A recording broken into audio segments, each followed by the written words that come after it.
함께 읽은 본문의 말씀을 가지고 또 하나님이 주시는 말씀 함께 나누도록 하겠습니다.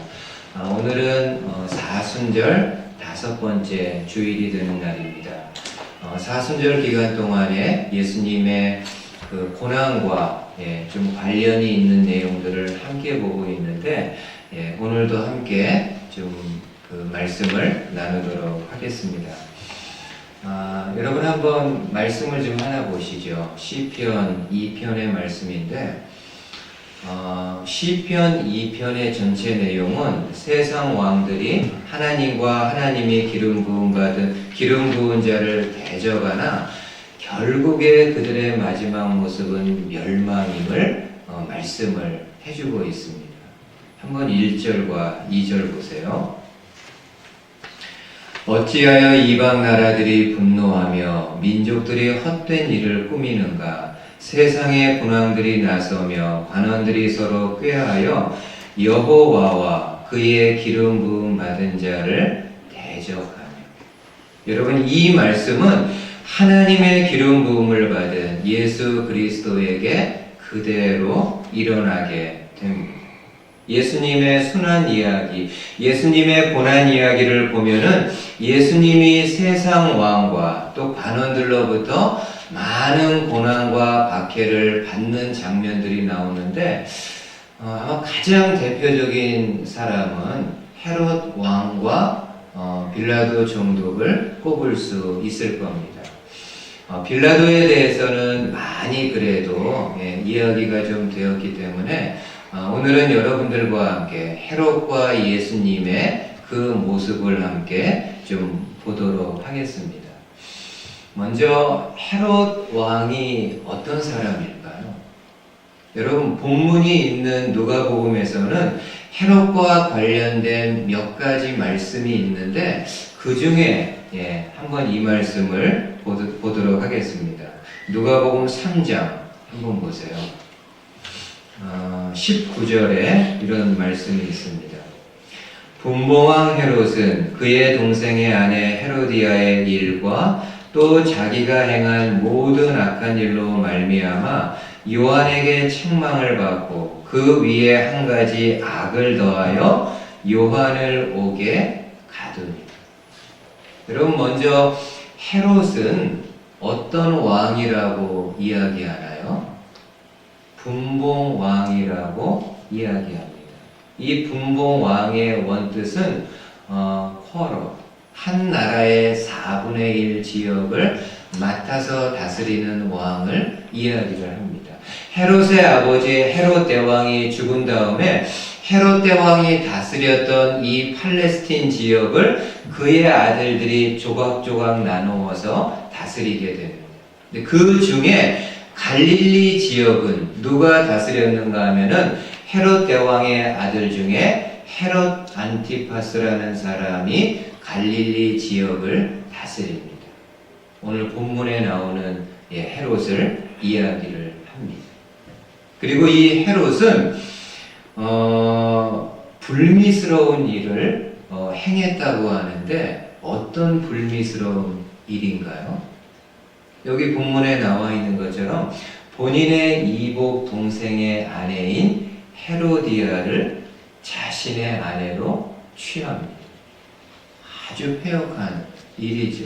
그리고 헤롯이 이 일을 하기 위해서 함께 20년 이상을 살았던 아내를 버리고 이복 동생의 아내 헤로디아를 취합니다. 헤로디아도요, 같은 류의 여자입니다. 남편이 그 당시에 없었던 것이 아니라 빌립이라는 남편이 있었는데도 불구하고 그 남편을 버려버리고 헤롯 왕과 결혼을 합니다. 그러니까 똑같은 종류의 사람입니다. 근데 이렇게 비도덕적이고 폐륜적인 일을 했는데도 어느 누구도 그 일이 잘못됐다고 말하는 사람 없습니다. 누가 이야기하겠습니까? 그렇게 이야기했다가는 당장에 목이 날아갈 텐데 유일하게 한 사람만이 이야기합니다. 누군가요? 세례 요한입니다. 요한은 헤롯이 그렇게 행하는 모습을 보면서 잘못된 일이라고 분명히 이야기를 합니다. 그래서 나중에 헤롯 왕이 본인을 공격한 요한을 감옥에 가두고 결국에는 본인의 생일날에 요한의 목을 베게 됩니다. 여러분, 오늘 본문은 이 헤롯이 예수님을 신문하고 있는 내용인데 어떻게 헤롯이 예수님을 신문하게 되었을까? 왜 헤롯이 예수님을 신문하게 되었을까요? 이유가 있습니다. 여러분, 종교 지도자들이 지난주에 말씀 잠깐 드린 것처럼 예수님을 잡아가지고 먼저 사내들인에서 예수님을 신문을 합니다. 그리고 신문이 끝난 다음에 총독 빌라도에게 고소하며 넘기면서 이 예수를 사형에 처해달라고, 십자가형을 받게 해달라고 그 빌라도 총독에게 넘깁니다. 빌라도가 어떻게 합니까? 당연히 조사를 해야죠. 그냥 형벌도 아니고 사형, 십자가형을 받게 해달라고 유대인의 지도자들이 요청을 하는데 당연히 조사를 해야죠. 로마법에 근거해 가지고 나름 시간은 많지 않았지만 철저하게 예수님이 과연 사형에 해당되는 십자가형을 받을 만한 죄가 있는가를 조사를 합니다. 조사 결과 어떻습니까? 아무 죄가 없는 겁니다.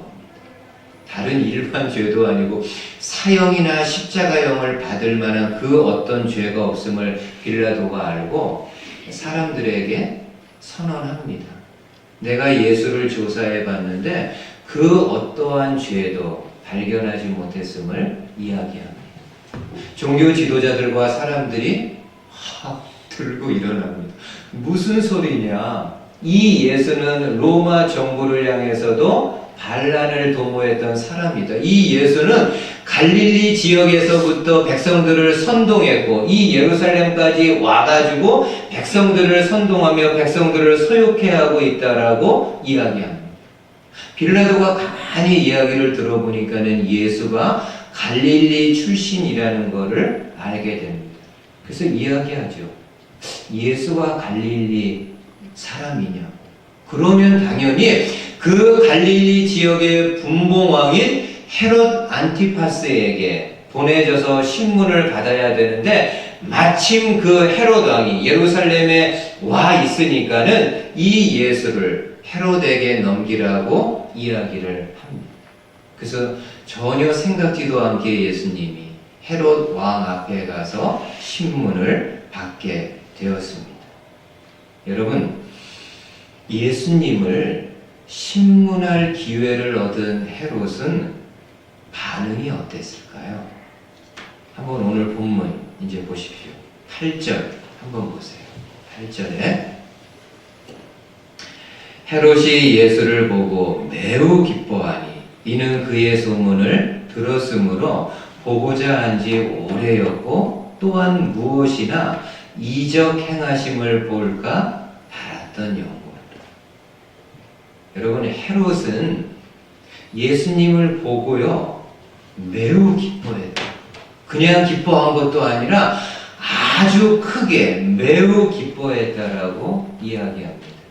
이유가 뭔가요? 예수님을 마음으로 사모했기 때문에? 예수님을 마음으로 믿고 있었기 때문에요? 아니요. 예수님이 행하는 기적을 직접 눈으로 볼 수 있을까 해서. 지금까지 헤롯은 예수님이 행했던 많은 기적들, 이런저런 기적들을 소문으로만 들어서 알고 있었는데 이제는 본인이 눈앞에서 이 예수가 행하는 기적을 볼 수 있을까 하는 마음을 가지고 그 예수님을 대했다라고 이야기를 하고 있습니다. 여러분, 우리가 한번 신앙생활하면서 이 미라클, 사인, 이런 기적에 대해서 좀 한번 좀 정리할 필요는 있습니다.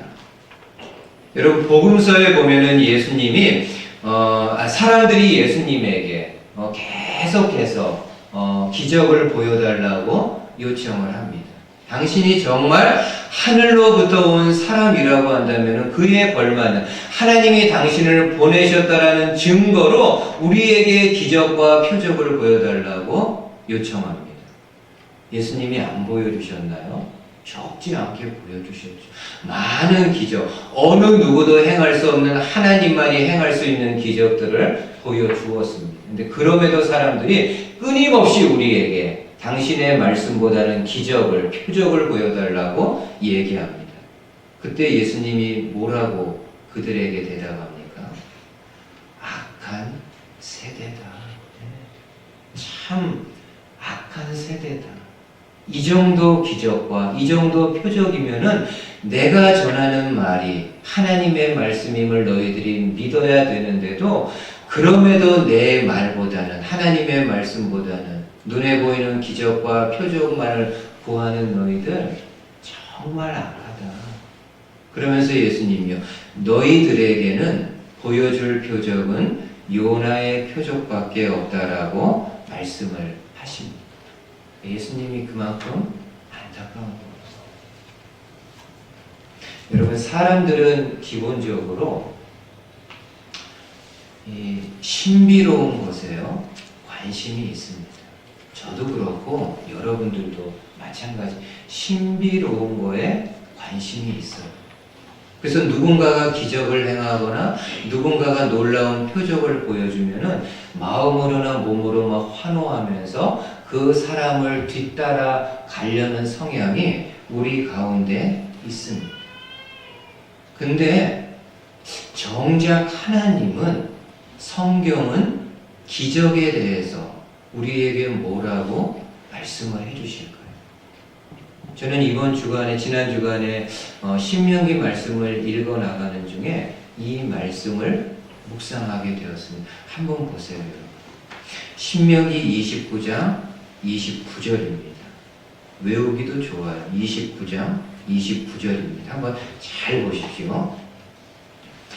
감추어진 일은 우리 하나님 여호와께 속하였거니와 나타난 일은 영원히 우리와 우리 자손에게 속하였나니 이는 우리에게 이 율법의 모든 말씀을 행하게 하심이니.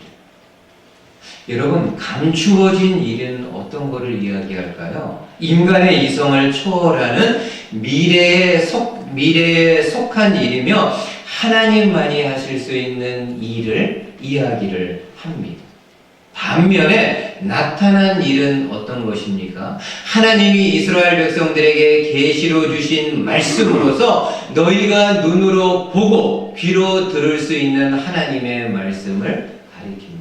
그러니까 지금 하나님이 모세를 통해서 이스라엘 백성들에게 뭐라고 이야기합니까? 너희들은 감추어진 것, 신비로운 것, 기적이나 그런 거에 관심 갖기보다는 내가 너희에게 준, 눈으로 볼 수 있고 귀로 들을 수 있는 이 하나님의 말씀에 관심을 갖고 이 말씀 준행하는 일에 열심을 낼 것을 말씀하는 거예요. 오늘 우리에게 하면은 어떻게 받을 수 있나요? 오늘 하나님이 저와 여러분들에게도 말씀합니다. 아무개야, 소망교회 공동체 성도들아, 너희들이 기적이나 표적, 신비로운 것, 하나님께 속해 있고 하나님만이 하실 수 있는 일에 관심 갖기보다는 내가 너희들에게 준 말씀, 계시로 준 말씀, 너희들이 눈으로 볼 수 있고 귀로 들을 수 있는 이 하나님의 말씀에 관심을 갖고 그 말씀 준행하는 거에 더 많은 노력을 기울입니다. 이것이 하나님이 우리에게 주신 말씀입니다. 여러분, 내게 어떤 문제가 있어요. 그래서 하나님 앞에 기도했더니 하나님이 놀랍게 내 문제를 해결해 주셨습니다. 이건 정말 큰 복이고 어떻게 보면은 큰 기적이라고 말할 수 있습니다. 내가 어떤 원치 않는 병에 걸리게 되었습니다. 하나님 앞에 간곡히 기도해서 내 몸이 치유함을 받았습니다. 정말 큰 복이고 큰 기적이라고 말할 수 있습니다. 내게 그동안 풀리지 않는 가정에 힘든 문제가 있었는데 하나님이 은혜를 주셔서 오랫동안 묻혔던 그 어려운 일들이 풀려지게 되었습니다. 정말 큰 복이고 큰 기적입니다. 근데 성도 여러분, 더 큰 기적과요, 더 큰 복이 있어요. 하나님이 말씀하는, 하나님이 말씀하는 더 큰 기적과 더 큰 복이 있습니다. 어떤 건가요? 내 문제가 있는데 오랫동안 당신께 간구했는데 그럼에도 여전히 그 문제가 남아 있습니다. 내 아픈 부분을 놓고 하나님 앞에 참 눈물로 호소했는데 안타깝게도 그냥 병이 여전히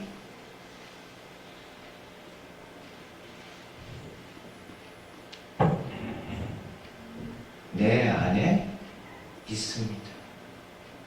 가정이나 내 삶에 하나님이 꼭 들어주셨으면 하는 어떤 문제가 있어 참 오랫동안 하나님의 은혜를 구하며 기도했는데 여전히 풀리지 않고 실타래 묶여 이렇게 섞여 있는 것처럼 그렇게 복잡하게 여전히 있습니다.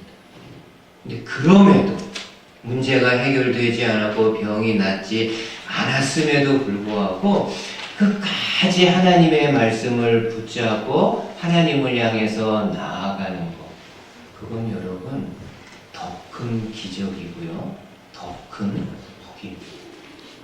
그리고 하나님은 그거를 원하세요. 여러분, 솔직히 우리가 어떤 문제가 있을 때마다 다 이렇게 해결함을 받는다고 한다면은 무슨 그게 기적이겠습니까? 그러나 많은 경우 저와 여러분들이 경험하는 것처럼 우리가 하나님 안에 있고 하나님을 향한 믿음이 있어서 어려운 문제나 질병이나 힘든 상황을 놓고 기도를 하더라도 많은 경우 그대로 남아있는 경우들이 많습니다. 하나님이 말씀한, 그럼에도 너희가 하나님의 말씀을 포기하지 않고 하나님의 말씀을 굳게 부여잡고 힘들어도 믿음의 길을 한 걸음 한 걸음 나아갈 때 아무개야, 그거야말로 큰 기적이다. 가장 큰 기적이고 내가 너를 향해 베풀어주는 가장 큰 복임을 말씀해주고 있습니다. 바라기는 저와 여러분들, 우리 성도님들 가운데 이런저런 여러 가지 문제가 있고 많은 기도했지만 여전히 그대로 있다 할지라도 하나님의 말씀 포기하지 않고 하나님 붙잡고 동행하는 삶 포기하지 않고 끝까지 믿음의 경주를 해나갈 수 있는 저와 여러분들 되실 수 있기를 주님의 말씀으로 축복을 드립니다. 헤롯이 예수님 만난 거 기적을 보기 위함이라고 그랬잖아요. 그래서 헤롯이 이런저런 말로 예수님의 기적을 유도해 냅니다. 예수님의 반응이 어떨까요? 한번 9절 보세요. 헤롯이 예수님에게 여러 말로 물으나 아무 말도 대답하지 아니하시니.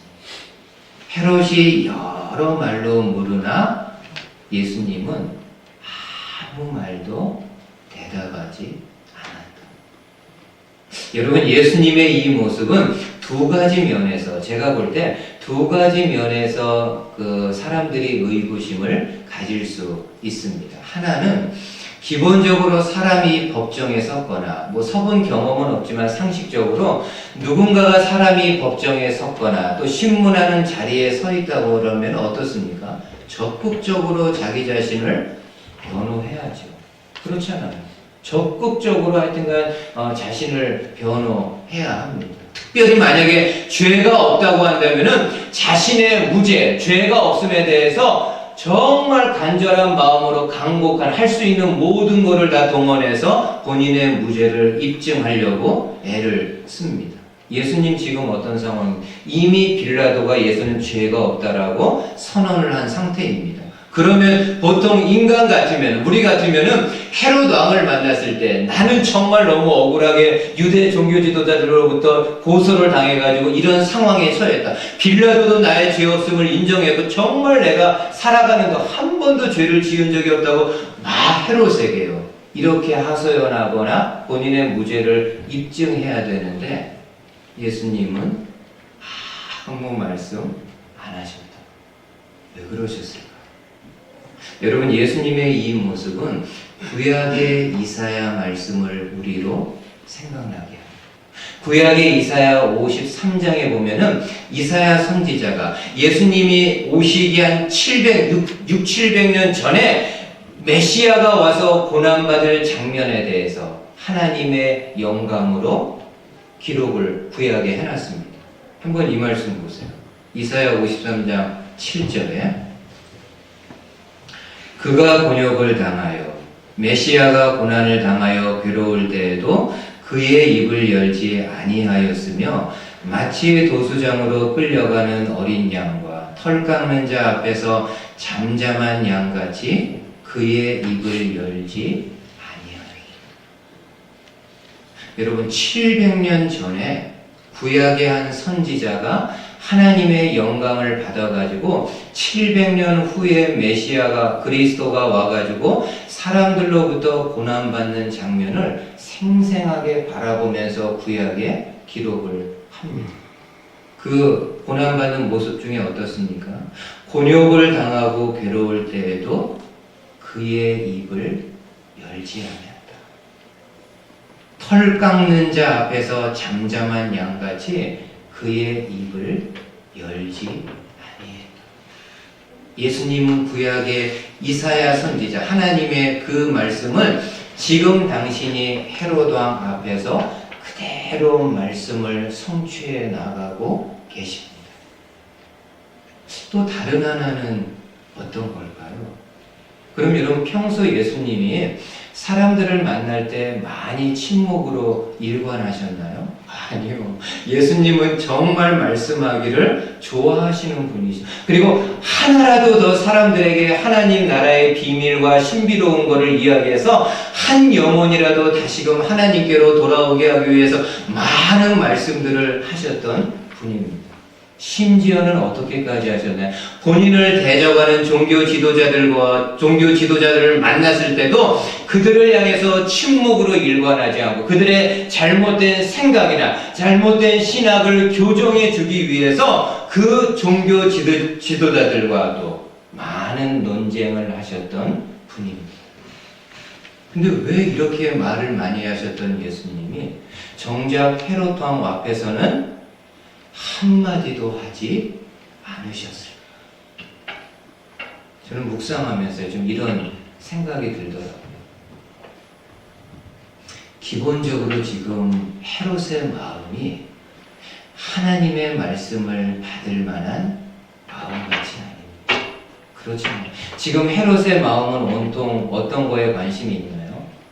이제나 저제나 예수님이 눈에 보이는 기적이나 표적을 행할 것만을 기다리고 있습니다. 예수님이 너무 잘 알죠, 그 마음. 이런 마음을 가진 사람에게 하나님의 말씀, 하나님의 복음의 말씀을 전한다고 아무 소용이 없는, 진짜 예수님 표현대로 돼지에게 진주를 던져주는 것과 같은 것. 여러분, 돼지에게 진주가 무슨 소용이 있습니까? 우리에게는 귀한 거지만 돼지에게는 먹을 거 던져주는 게 필요한 것, 진주 같은 게 뭐가 소용이 있습니까? 지금 헤롯의 마음이 그런 거죠. 하나님의 놀라운 귀한 하나님의 말씀을 받을 만한 그 마음같이 되어져 있지 않습니다. 오늘 저와 여러분들은 어떠세요? 이렇게 예배 시간에 나와서 하나님의 말씀을 들을 때 어떠세요, 진짜? 그냥 한 귀로 들어갔다가 한 귀로 나가지 않으시나요? 여러분이 개인적으로 성경을 가정에서 읽거나 혹은 인터넷을 통해서 귀한 목사님들의 설교를 들을 때 어떠세요? 그 말씀이 귀로 들어와서 혹은 눈으로 들어와서 내 마음으로까지 잘 내려가서 뿌리를 받고 있나요? 제가 이 말씀은 꼭 한번 좀 드리고 싶어요. 성도님들 가운데 이런 마음 가질 수 있습니다. 나 참 오랫동안 예배드리고 오랫동안 교회를 출입했는데 믿음이 없는지 몰라. 왜 이렇게 예배하고 오랫동안 교회를 출입하는데 왜 나에게는 믿음이 없는지 몰라. 혹시 여러분들 가운데 그런 마음을 가지고 계신 분이 있으면은 제가 오늘 한번 이거는 좀 이렇게 말씀을 드리고 싶습니다. 여러분, 믿음은 분명히 하나님이 주시는 거 맞아요. 기본적으로 하나님이 우리에게 믿음을 주셔야지 내가 그 믿음의 씨앗을 잘 이렇게 키워 나갈 수 있습니다. 근데 여러분, 적어도 여러분 지금 주일 아침에 예배 시간을 기억해서 나와 있는 여러분들은요, 믿음이 뭐 많고 적음 이런 거를 다 떠나가지고 기본적으로 여러분들의 마음 가운데 하나님에 대한 관심이 있는 분들이 있어요. 여러분들의 마음 가운데 하나님의 말씀에 대한 관심이 있고 하나님에 대한 믿음의 씨앗이 아주 작다 할지라도 여러분 가운데 있는 겁니다. 이것이 없으면은요, 누가 주일에 나오고 토요 아침에 나오고 교회 모임에 나오겠어요? 기본적으로 여러분들의 마음속에 하나님이 주신 작은 믿음의 씨앗이 있습니다. 그러면 이제는요, 내가 나서야 돼요. 하나님은 우리에게 작은 이런 믿음을, 하나님이 우리에게 작은 믿음을 주셨기에 이제는 내가 나서서 하나님이 나에게 주신 이 의지를 가지고 내가 믿음의 길을 테이크하는 겁니다. 하나님이 말씀하잖아요. 이스라엘 백성들의 그에게 복과 저주가 너희 가운데 있는데 너희들이 어느 쪽을 택하면서 살아가야 될 것인지는 너희의 문제라고 하나님이 말씀합니다. 하나님은 저와 여러분들에게 작은 겨자씨만한 믿음을 우리 가운데 주셨습니다. 그러면은 이제는 내가요, 그 믿음을 테이크하는 거예요. 하나님,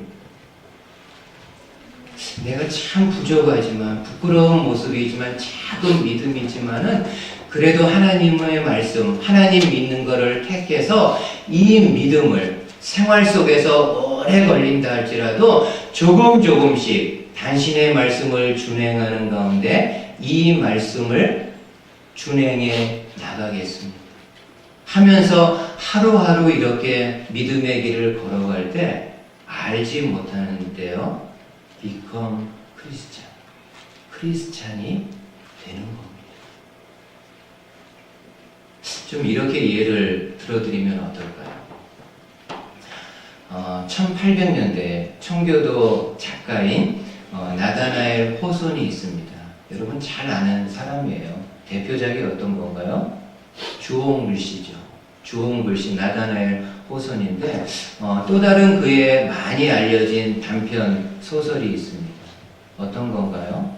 큰 바위 얼굴입니다. 단편 소설이에요. 근데 참 시사하는 바가 많이 있습니다. 내용 여러분들 잘 아시잖아요. 작은 마을이 있습니다. 그리고 그 작은 마을 뒤에는 산이 있는데 그 산에 큰 바위 얼굴을 가진 그런 산이 있습니다. 그 마을에 누가 살고 있는가 하면 소년 어네스트가 살고 있습니다. 어네스트는 어머니를 통해서 조상 대대로 이 마을에 내려오는 전설이 있음을 듣습니다. 어떤 전설인가요?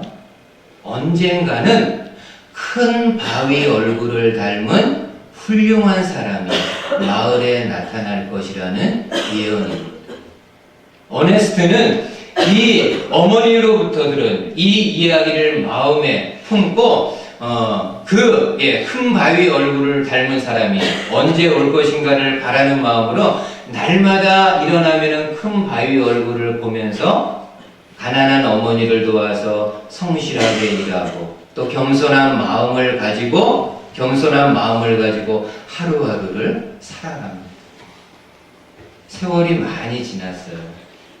아니나 다를까 여기저기서 큰 바위 얼굴을 가진 사람이 나왔다고 자처를 합니다. 어떤 정치인, 어떤 돈 많은 사람, 이런 사람들이 나와가지고 내가 바로 큰 바위 얼굴이라고 이야기를 합니다. 근데 사람들이 볼 때 전혀 얼굴이 아닌 거죠. 오랜 세월이 또 흘렀습니다. 이제 어네스트도 어느덧 나이가 많이 들었는데 어느 날 어네스트가 마을 사람들 앞에 그 이야기를 하는 장면이 나오죠. 근데 마을 사람들이 깜짝 놀라요. 왜요? 어네스트의 얼굴이 큰 뒤에 있는 큰 바위 얼굴하고 똑같은 큰 바위 얼굴을 가진 사람은 누구인가요? 아주 거창한 커다란 일을 행하는 그런 사람이 아니라 그 마음속에 말씀을 담고 예언의 내용을 담고 하루하루 성실하게 겸손하게 살아갈 때 그의 얼굴이 점점 큰 바위 얼굴을 담는 모습. 여러분, 하나님이 우리에게 작은 겨자씨만한 믿음을 주셨습니다. 그러면 내가 이 말씀을 부족하지만 감사함으로 하나님 제가 믿음의 길을 부족하지만 걸어가겠습니까? 라고 그 말씀을 부여잡고 하루하루 티나는 거 아니지만 하루하루 하나님의 말씀을 묵상하고 말씀을 통해서 하나님의 형상을 바라보고 겸손하게 성실하게 주어진 삶에서 말씀의 입각에서 살아가려고 노력할 때요 어느 순간에 become Christian. 그냥 become Christian이 아니라 become true Christian. 참 그리스도인의 모습, 참 하나님의 형상을 닮은 그리스도인이 될 수 있습니다. 저는 이 자리에 계신 모든 분들이 그런 분들이라고 믿습니다. 믿음이 없습니다. 아니요. 하나님이 여러분들에게 믿음 주셨어요. 그럼 이제는 내가 나서는 거예요. 하나님, 제가 당신의 말씀을 겸손하게 받습니다. 믿음의 길로 살아가겠습니다. 물론 중간중간 많이 실족하고 넘어지고 주를 힘들게 하고 그럼에도 그런 힘든 가운데서도 주님 말씀 포기하지 않고 끝까지 부여잡고 나가겠습니다. 그럴 때 저와 여러분들의 형상이요 점점 하나님의 형상을 닮아가게 됩니다. 이 믿음으로 주의 말씀을 붙잡을 수 있는 저와 여러분들 되실 수 있기를 주님의 말씀으로 축복을 드립니다. 아멘.